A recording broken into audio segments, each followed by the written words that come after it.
Now to install the stereo into the KA, again we have the bracket at the back here that you would have to put the T-piece onto, which would be the same as the stereo, like this. But with the Sonys, you do not have to do this, as you can secure the cage into the dashboard enough that it will hold it in place. All other vehicles, you would put the metal cage inside of the panel first. You would then bend just the top and the bottom pins over.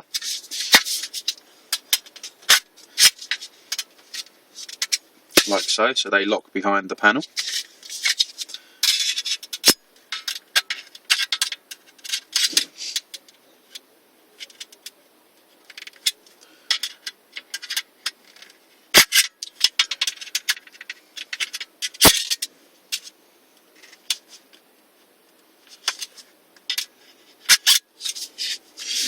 You can then turn the panel over and just bend the pins up and behind the plastic to secure it in.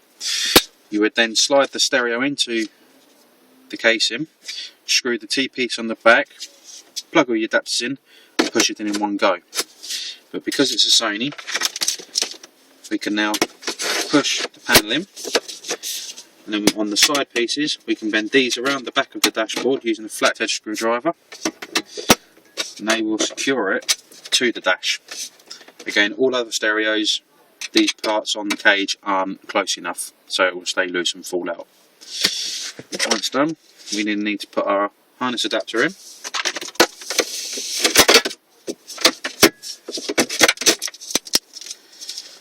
And with the Fords, it's a very common thing for people to think they don't fit, because there's usually one extra bit left over from the remote cable.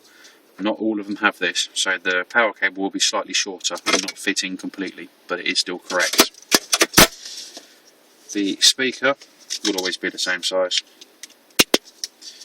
That's those pieces pushed in. And plug in the Sony wiring loom.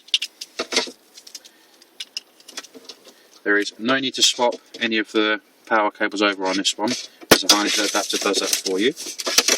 Gently push this behind the dashboard, being very careful with your hands, as the cage can be very sharp, and also any parts behind the dashboard can be very, very sharp.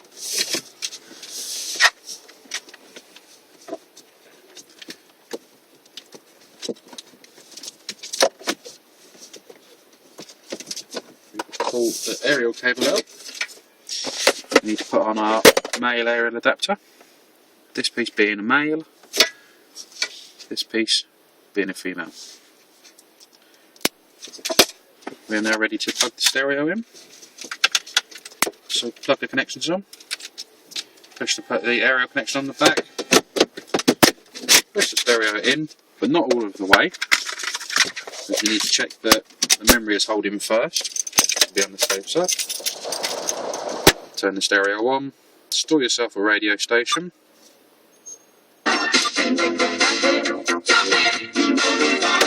Turn the stereo off, wait for a few seconds. The Sonys will produce that beep telling you that this fascia panel is still left on the stereo. That shows that the memory is there. All other stereos, you would have to turn it back on, go to your radio and check your station is still stored. Everything is in order, so now just push the stereo back in and we're finished.